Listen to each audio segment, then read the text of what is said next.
Hello students, मैं हूं Shubham Goswami and welcome back to another important video. Student, कैसी चल रही है आप लोगों की तैयारी? आई होप कि आप सभी सब्जेक्ट की तैयारी अच्छे से कर रहे होंगे। देखिए, आपकी तैयारी के साथ साथ मैं आपको सभी सब्जेक्ट के important questions and important topic के वीडियोज प्रोवाइड करवाता रहता हूं। ऐसे में इस वीडियो में हम 12th केमिस्ट्री के 25 यानी कि 25 महत्वपूर्ण बहुविकल्पीय प्रश्नों को पढ़ेंगे। स्टूडेंट, ये बहुविकल्पीय प्रश्न आपके बोर्ड एग्जाम के लिए बहुत ही इंपॉर्टेंट है और उन सभी स्टूडेंट्स के लिए इंपॉर्टेंट हैं जो 12th में हैं और बोर्ड एग्जाम की तैयारी कर रहे हैं। तो देखिए, वीडियो को लास्ट तक देखते रहिए क्योंकि बहुविकल्पीय प्रश्न इस बार आपके बोर्ड एग्जाम में बहुत ही ज्यादा पूछे जाएंगे और बहुविकल्पीय प्रश्न जो हैं मैंने इस वीडियो में इंक्लूड किए हैं जो कि बहुत ही इंपॉर्टेंट हैं। ठीक है, तो बहुत सारे स्टूडेंट्स का कमेंट था कि सर इंपॉर्टेंट क्वेश्चंस लेकर आइए, जैसे बहुविकल्पीय प्रश्न, अति लघु उत्तरीय प्रश्न। तो हम इस वीडियो में बहुविकल्पीय प्रश्नों को पढ़ेंगे। तो सबसे पहले इस वीडियो को लाइक कर दीजिएगा, ठीक है, क्योंकि इसको मैंने बहुत ही मेहनत से लिखा है, यानी कि जो भी बहुविकल्पीय प्रश्न मैंने लिखे हैं ये बहुत ही अच्छे से लिखे हैं नोट्स की तरह। मैं आपको पीडीएफ भी प्रोवाइड करवा दूंगा, लेकिन सबसे पहले आपको वीडियो को लाइक कर देना है। देखिए, सबसे पहला क्वेश्चन हमारा होगा फर्स्ट चैप्टर ठोस अवस्था से। क्वेश्चन क्या है कि एक क्रिस्टलीय ठोस में होती है, यानी कि एक क्रिस्टलीय ठोस में कौन सी व्यवस्था पाई जाती है? ए है दीर्घ परासी, बी है लघु परासी यानी कि दीर्घ परासकोटि और लघु परासकोटि, ठीक है, सी है अनिश्चित व्यवस्था, डी है इनमें से कोई नहीं। तो एक क्रिस्टलीय ठोस में दीर्घ परास व्यवस्था पाई जाती है। ठीक है, ये सब मैं आपको ऑलरेडी चैप्टर में पढ़ा चुका हूं। Full chapter in one video भी मैं आपको प्रोवाइड करवा चुका हूं। तो जिन स्टूडेंट्स ने नहीं देखा है वो सर्च कीजिए ठोस अवस्था फुल चैप्टर शुभम लेक्चरर, आपको वीडियो मिल जाएगा। सेकंड क्वेश्चन है प्लास्टिक है, ये क्या है? ए है आयनिक ठोस, बी है धात्विक ठोस, सी है अक्रिस्टलीय ठोस, डी है आणविक ठोस। तो सभी को पता है जो प्लास्टिक है वो आपका अक्रिस्टलीय ठोस है। ठीक है, एमार्फस सॉलिड। नेक्स्ट क्वेश्चन हमारा है निम्न में से क्रिस्टलीय ठोस का उदाहरण है, यानी कि इन चारों में से क्रिस्टलीय ठोस का उदाहरण कौन सा है? ए है NaCl, बी है KCl, सी है Na2SO4 और डी है ये सभी। तो इसका राइट आंसर होगा ऑप्शन नंबर डी, ये सभी। जो आपका NaCl है sodium chloride, KCl potassium chloride, Na2SO4 यानी कि सोडियम सल्फेट, ठीक है, ये जो आपका है ये सभी क्रिस्टलीय ठोस के उदाहरण हैं। ठीक है, तो चारों आपका तीनों राइट है। नेक्स्ट है हमारा निम्नलिखित ठोसों में से किसका गलनांक उच्च होता है? यानी कि ये चार ठोस दिए गए हैं, इन चारों में से सबसे ज्यादा गलनांक किसका होता है? ठीक है, गलनांक क्या होता है? वह पॉइंट जिस पर कोई ठोस गलने लगे वही उसका गलनांक होता है, मेल्टिंग पॉइंट। ए है सहसंयोजी ठोस, बी है छद्म ठोस, सी है आयनिक ठोस, डी है आणविक ठोस। तो इसका राइट आंसर होगा ऑप्शन नंबर सी, आयनिक ठोस। जो आयनिक ठोस होता है इसका गलनांक सबसे उच्च होता है। ठीक है, क्योंकि इसमें बहुत सारे आयन होते हैं और बहुत सारे आयनों से मिलकर ये बनते हैं। नेक्स्ट क्वेश्चन है ग्रेफाइट है, ग्रेफाइट किस प्रकार का ठोस है? ए है आयनिक ठोस, बी है धात्विक ठोस, सी है सहसंयोजक ठोस, डी है आणविक ठोस। तो हीरा तथा ग्रेफाइट जो आपका है वो है सहसंयोजक ठोस। ठीक है, कोवैलेंट सॉलिड। तो ये आपका राइट आंसर होगा ऑप्शन नंबर सी।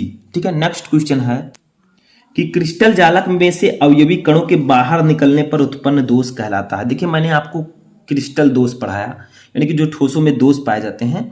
तो बताइए कि क्रिस्टल जालक से अगर कोई अवयवी कण बाहर निकल जाता है तो उसमें कौन सा दोष उत्पन्न होता है? ए है अंतराकाशी दोष, बी है अशुद्धता दोष, सी है रिक्तिका दोष और डी है आरस समीकरण मिति दोष। तो इसका राइट आंसर होगा ऑप्शन नंबर सी, रिक्तिका दोष। ठीक है, रिक्तिका नाम से ही पता चल रहा है कि रिक्त स्थान यहाँ पर उत्पन्न हो गया है। ठीक है, तो जब कोई अवयवी कण क्रिस्टल जालक से बाहर निकल जाएगा तो वहां पर खाली स्थान बचेगा, रिक्त स्थान, तो वही रिक्तिका दोष उत्पन्न हो जाएगा।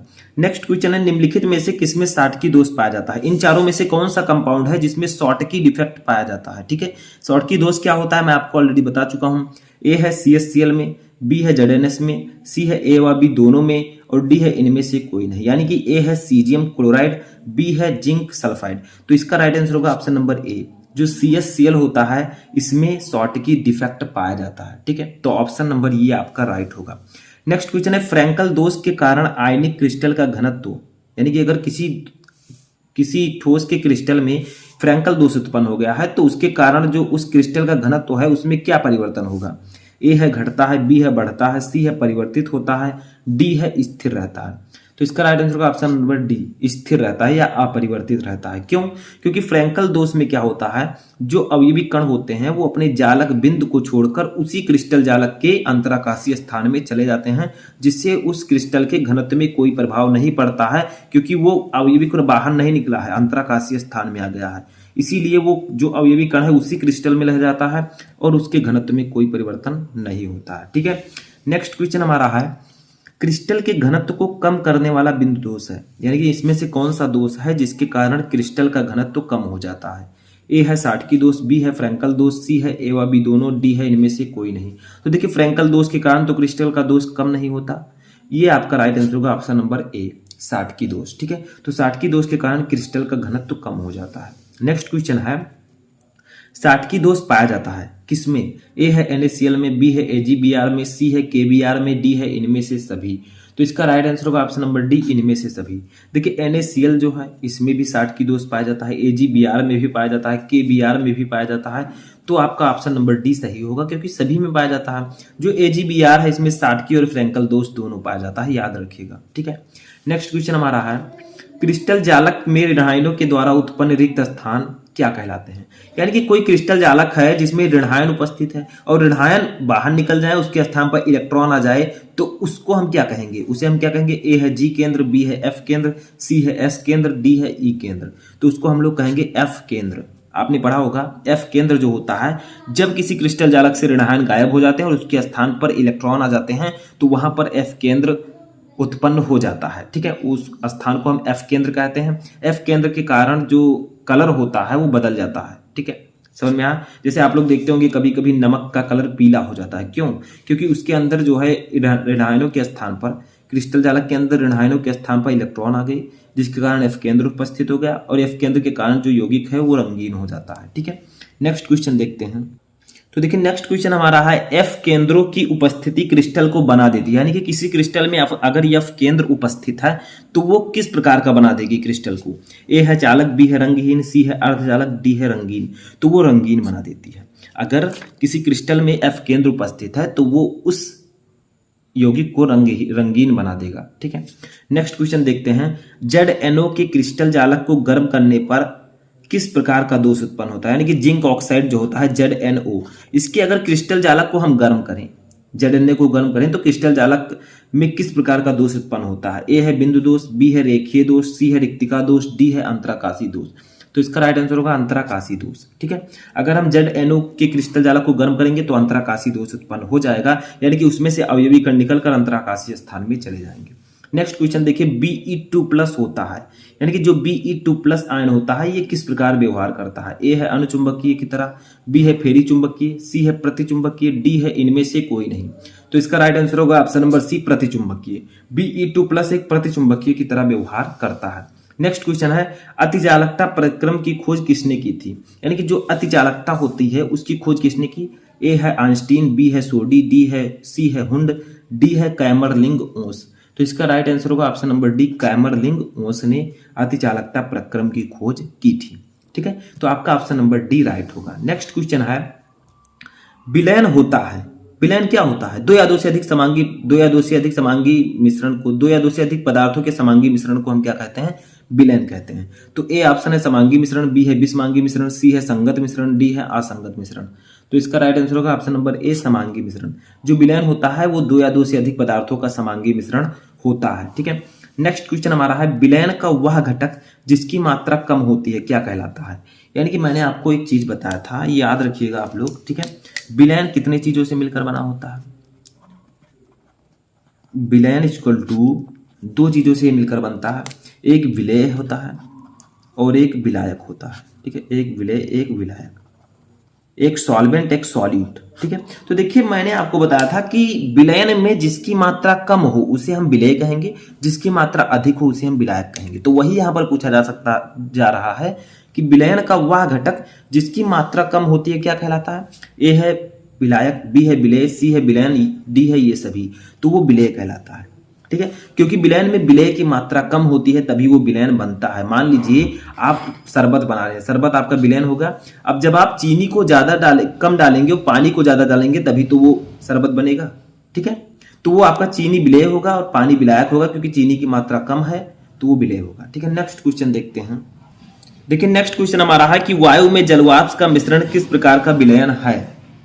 ठीक है, यानी कि वायु में जलवाष्प का मिश्रण हो तो वो किस प्रकार का विलयन होगा। ए है ठोस विलयन, बी है द्रव विलयन, सी है गैस विलयन और डी है इनमें से कोई नहीं। तो देखिए गैसीय विलयन सही आंसर होगा। देखिए वायु भी एक गैस है, जलवाष्प जो है वो भी गैस की तरह व्यवहार करता है, तो ये दोनों जब आपस में मिश्रित होंगे तो गैसीय विलयन तो बनेगा। तो ये सिंपल सा क्वेश्चन था और सिंपल सा आंसर। ठीक है, नेक्स्ट क्वेश्चन है 19 नंबर, निम्नलिखित में से किस गैस की विलेयता द्रव विलायक में अधिक होती है। यानी कि इनमें से कौन सी गैस है जिसकी विलेयता विलायक में अधिक होती है, जो विलायक में ज्यादा घुलता है। ए है O2, बी है Cl2, सी है N2 और डी है HCl। तो इसका राइट आंसर होगा option number D HCl। HCl जो है वो द्रव विलायक में बहुत जल्दी घुलता है, यानी कि HCl की विलेयता द्रव विलायक में अधिक होती है। ठीक है, इन चारों में से। नेक्स्ट क्वेश्चन है ताप में वृद्धि करने पर हीलियम गैस की जल में विलेयता पर क्या प्रभाव पड़ेगा। यानी कि अगर हीलियम गैस आपने लिया है और ताप में आप वृद्धि कर रहे हैं तो वो जल में किस प्रकार से विलेय होगा। जैसे जल ले लिया आपने, हीलियम गैस ले लिया, दोनों को मिक्स किया, अब आप ताप बढ़ाते जा रहे हैं तो जो हीलियम है वो जल में किस प्रकार घुलेगा, विलेयता उसकी घटेगी कि बढ़ेगी या फिर विलेयता अपरिवर्तित रहेगी, यानी में से कोई नहीं। इसका राइट आंसर होगा विलेयता बढ़ेगी। यानी कि अगर आप पानी और हीलियम गैस को लेकर गर्म करें तो जो हीलियम है वो जल में ज्यादा विलेय होगा, तो वो विलेयता बढ़ेगी। ठीक है, नेक्स्ट क्वेश्चन है हेनरी के नियमानुसार क्या होता है सूत्र। ए ऑप्शन है एम अनुक्रमानुपाती पी, बी है एम अनुक्रमानुपाती एक्स विलेय यानी कि विलेय का मोल प्रभाज, सी है एम अनुक्रमानुपाती 1/p और डी है एम अनुक्रमान व्युत्क्रमानुपाती 1/x विलेय। एक्स विलेय का मतलब होता है विलेय का मोल प्रभाज। ठीक है, मोल प्रभाज को हम एक्स से डिनोट करते हैं और विलेय लिखा है तो विलेय का मोल प्रभाज होगा।